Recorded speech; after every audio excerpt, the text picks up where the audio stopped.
Welcome to my class on Scientific Illustration with the Open Arts Initiative and Blue Hill Heritage Trust. In this first class, we're taking a walk on the Talalay Trail and observing the natural world and the patterns, light, colors, and textures of the local flora and fauna. We'll take a walk together in this video, but I encourage you to get outside and use your keen powers of observation. Don't forget the bug spray! Now, what sorts of things do you like to draw? Are you interested in flowers and trees? Or are you interested in spying creatures such as chipmunks and birds? Art is in the eye of the beholder, so think about what you want to draw. Okay, so one thing I love to look for is unnatural colors on natural objects. As you can see here, these mushrooms have a beautiful bright red color which contrasts with the green of the surroundings. And the tree that they're on actually has different shades of blues and greens on it instead of just brown. My absolute favorite thing to draw are animals. They can be tricky to spot and take pictures of, but it's worth it to be able to capture the beauty of different creatures. Each and every individual of a species is different, so you can draw many different types of animal, or stick with one species. Now, I implore you to pause the video here, and take a minute to think about what you want to draw. It can be one thing or everything.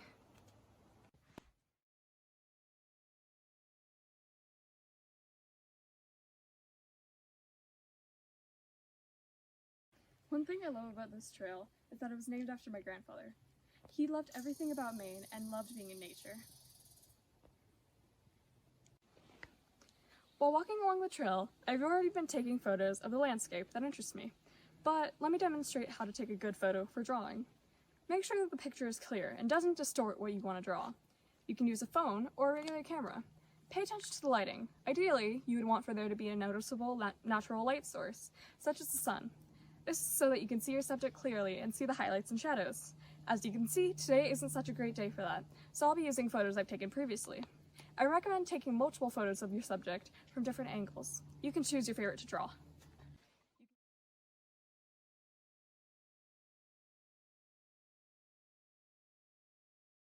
I love being out in nature because you have to use your different senses to enjoy it. Of course, you use your sight to see the plants and animals and observe them. You use your hearing to listen to all the sounds of nature, like the birds chirping, the wind, and the flowing water. You can use your sense of touch to feel the textures on the trees and rocks. You have to use your senses to smell the flowers, or smell the pine trees.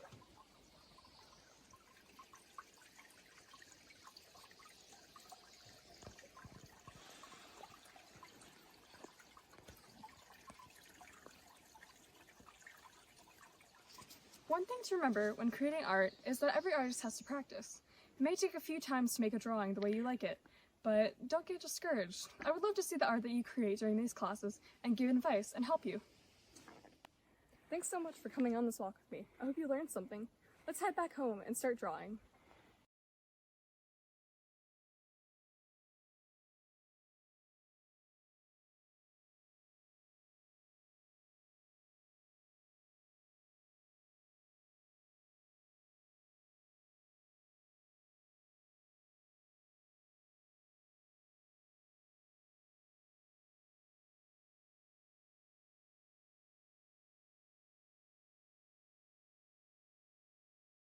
Hello again, I'm now back at home with all my supplies, so let's go right ahead and start the second part of this tutorial. So in the first part of this video, we went on a walk on the Talalay Trail so that we can observe nature and gather reference photos.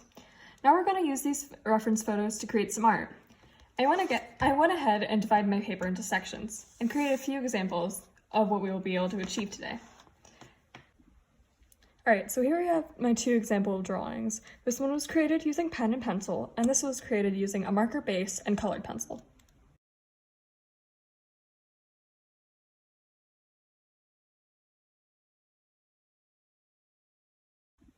Before we get started, I would like to talk about the materials I use. The brand of colored pencil that I use is called Prismacolor. I like these pencils a lot because they're very smooth and good for blending, and have a large color range. These are meant for advanced artists, so don't feel as if they are necessary. Any colored pencil brand is fine. Crayola is a great brand for beginners. The markers that I'm using are called chameleon pens. These are alcohol-based markers, which are great for blending and gradients. Again, these are meant for advanced artists, so any markers you have are great. Finally, I use micron pens. They come in a variety of thicknesses and are very good for line art. I recommend these for any artist, as they are inexpensive and last a long time. However, any kind of pen can be used. Also, don't feel like you're limited to these certain types of art supply. Do you prefer using paint or crayons? Then use those. Perhaps you want to stick with only pencil. That's great as well. Use whatever materials that you would like. So let's get started. The first thing that I like to do is take a good look at the different elements of my reference photo. This is the photo I'll be using. I found this tree on the trail and thought it would be an interesting subject to draw. You can use the same photo or a different one.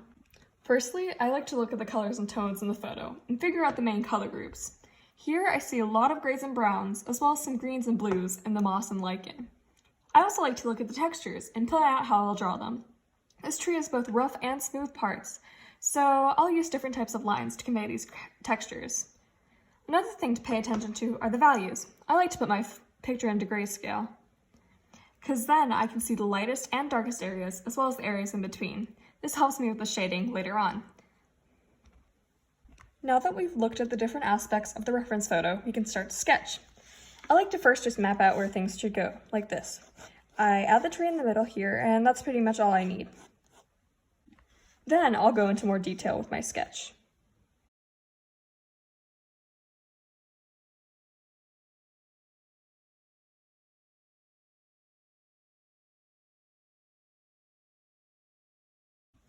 So let's look at how I added detail to the sketch. If you look closely, you can see how some areas of bark on the tree are raised. I outlined these parts in my sketch so that I can know where they are in relation to each other. I also refined the shape of the tree. I used some lines to show where the lines of bark go, and also added the shapes of the moss. I added a bit of texture just by using circular motions to differentiate the different parts.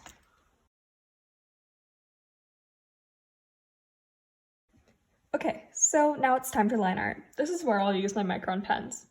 I already have the basic shapes down, so I'll just use the micron pens to make sure that I outline those, and then I'll add more detail with them as I see fit.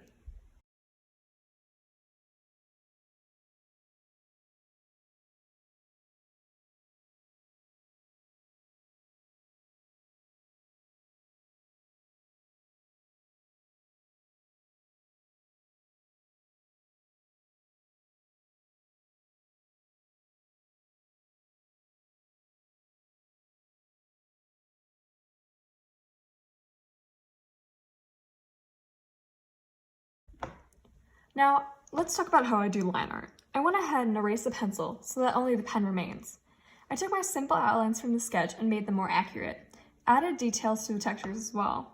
I also added a bit of simple shading using the cross-hatching technique, which is my favorite way of creating dimension. Basically, you just go different diagonal lines. Another important detail is the extra lines. I added these extra lines to show the roundness of the tree. I did this on my other tree drawing as well. These help with dimension. I used different types of lines to show the difference in texture on the different parts of the tree. Finally, I used a thicker pen to outline the outside lines to make the drawing a bit clearer. Now, you could stop here with the line art, like I did here, but I really feel like adding color.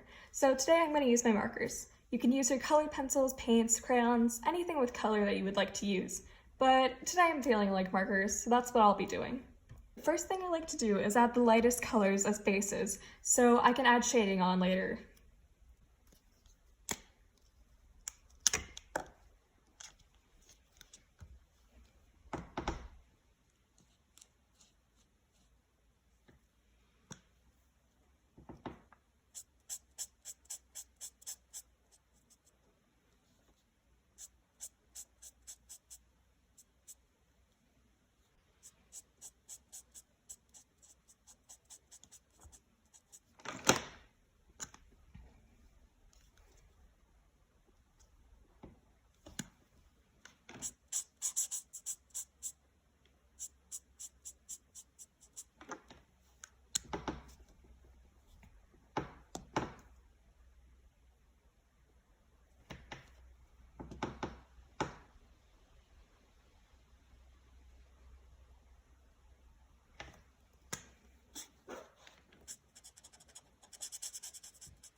Here's my first layer of marker. Added light grays and browns, which are the base tones of the tree bark.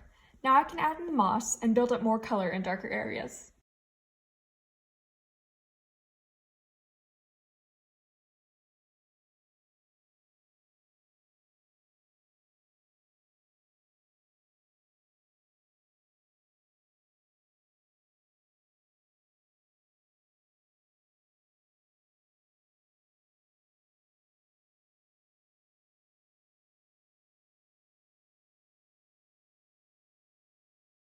Now, I'm done with the marker. It looks really dark right now and the highlights are too gray, so I'm going to use a white colored pencil to lighten them up.